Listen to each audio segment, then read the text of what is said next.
प्रिय मित्रों, आप सब कैसे हो? आप सब बहुत अच्छे होंगे और आपकी पढ़ाई भी बहुत अच्छी तरह से चल रही होगी। इसी के साथ जो मैंने क्वेश्चन कराए हैं वो आपने क्वेश्चन हल कर लिए होंगे और इसी के साथ आपके प्रश्नावली 6.2 के फर्स्ट क्वेश्चन क्या कह रहा है। आकृति 1 और 2 में डी और बी सी पैरेलल है। आकृति 2 और 1 दोनों में एबीसी एक त्रिभुज है। इसके अंदर एक पैरेलल लाइन खींची गई है बीसी के डी और ई है। इसका नाम क्या है? डी और ई है। और त्रिभुज एबीसी में आकृति फर्स्ट में डी और बीसी पैरेलल है। बीसी डी और बीसी क्या है? समानांतर है।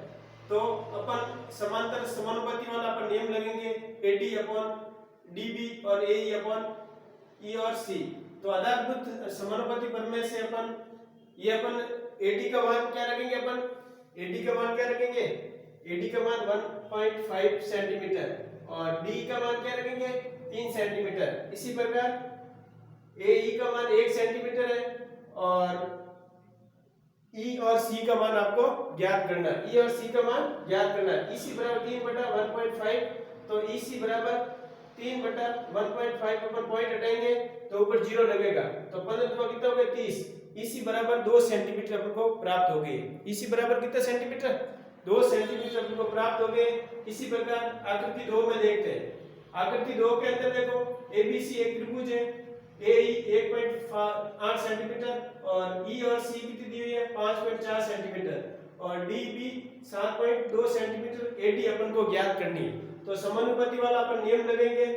इसमें एबीसी त्रिभुज डी और बीसी क्या है? समांतर है। डी और बीसी क्या है? समांतर है। एडी अपॉन डीबी और एई अपॉन ईसी। तो आधारभूत समानुपाती प्रमेय से अपन प्रयोग से अपन क्या करेंगे?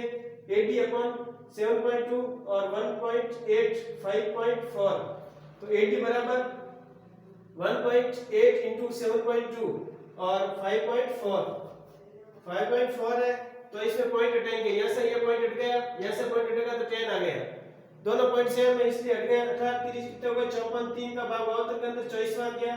24 बटा कितना आ गया? 10। 10 का 24 से भाग 2.4 सेंटीमीटर। 2.4 सेंटीमीटर आपके इसमें आंसर आ गया।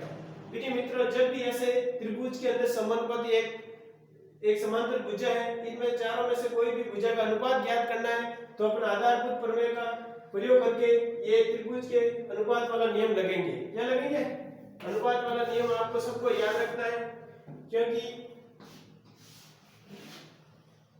इसमें देखो आधारभूत प्रमेय से अपन क्या जानते हैं? एडी अपॉन 7.2 8.5 एडी बराबर 1.8 इंटू 7.2 इंटू 5.4। ठीक है ना? आगे देखो इसको सॉल्व करने पर 2.4 सेंटीमीटर अपन को प्राप्त हो गए और आकृति 1 में ईसी बराबर 2 सेंटीमीटर अपन को भुजा प्राप्त हो गई। ईसी भुजा कितनी प्राप्त हो गई? 2 सेंटीमीटर और एडी कितनी प्राप्त हो गई? एडी कितनी प्राप्त हो गई? 2.4 सेंटीमीटर। इसी प्रकार आगे वाला क्वेश्चन अपन देखते हैं क्या कह रहा है। आगे वाला क्वेश्चन देखो।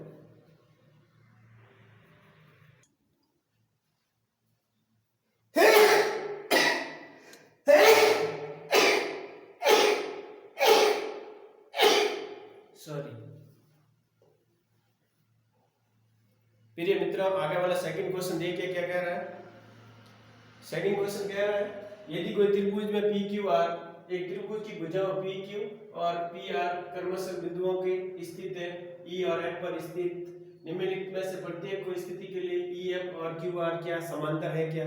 ये आपको बताना है। क्या बताना? ये समांतर है कि नहीं है। एक त्रिभुज है आपका पी क्यू आर, इसके अंदर दो ई और एफ इसके बीच वाली भुजा क्यू आर के समांतर कोई भुजा खींची गई है। इसके बीच में पॉइंट पी ई आपको 3.9 सेंटीमीटर दिया हुआ है। पी और ई 3.9 और ई क्यू आपके 3 सेंटीमीटर दिया हुआ है। पी एफ 3.6 है और एफ आर आपके 2.4 सेंटीमीटर है। एफ आर 2.4 सेंटीमीटर है आपके 2.4 सेंटीमीटर है। तो पी एफ इसको अपन P E upon E F E Q लिख सकते हैं। ई क्यू ये भुजा के अनुपात में दोनों के मान रखेंगे 3.93 तो 3/39/30 इसको 3 से काटेंगे तो 13/10 आएगा। 13/10 10 का इसे भाग दिया 1.3 सेंटीमीटर अपन को एक पूरी अनुपात प्राप्त हो गया। इसी प्रकार दूसरा अनुपात पीएफ और एफआर, पीएफ और इन दोनों का अनुपात क्या होगा, पॉइंट से पॉइंट हट जाएगा 36/24, 12 से 24, तो 1.5 सेंटीमीटर अपन को दूसरा अनुपात प्राप्त हो गया। इसको समीकरण नंबर 1 दे दिया, इसको समीकरण नंबर 2 दे दिया। समीकरण 1 और 2 बराबर होना चाहिए, क्योंकि अपना सूत्र क्या होता है, P of E is E cube बराबर P ऑफ F होना चाहिए और F और R के इक्वल होना चाहिए। ये दोनों इक्वल होना चाहिए। क्या होना चाहिए, ये इक्वल है तब ये इक्वल आता है तो समांतर होती, अनुपात इक्वल आता है तो क्या होती, समांतर, अन्यथा समांतर ये मुझे नहीं है। प्रिय मित्रों, क्वेश्चन नंबर 2 के अंदर ऐसे 3 क्वेश्चन है। कितने क्वेश्चन दिए हुए, 3 क्वेश्चन आपको दिए हुए।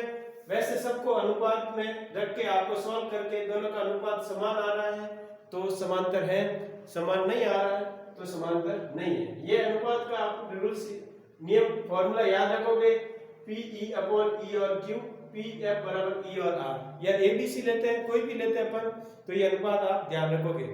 थैंक यू मित्रों, okay, all the best. Upon question आगे एक और सॉल्व करते हैं। इसके 2 क्वेश्चन है आपको करने हैं, क्योंकि इसमें सूत्र वही लगता है और इसमें बराबर आ जाता है तो 2 भुजें आपस में समांतर है, अन्यथा समांतर नहीं है। थैंक यू मित्रों, ओके, ऑल द बेस्ट। आगे और अपन क्वेश्चन करेंगे जिससे अपन को पता चलेगा कौन सी भुजा किसके इक्वल है, कौन सी भुजा किसके समांतर नहीं है। आगे वाला क्वेश्चन देखो क्या कह रहा है।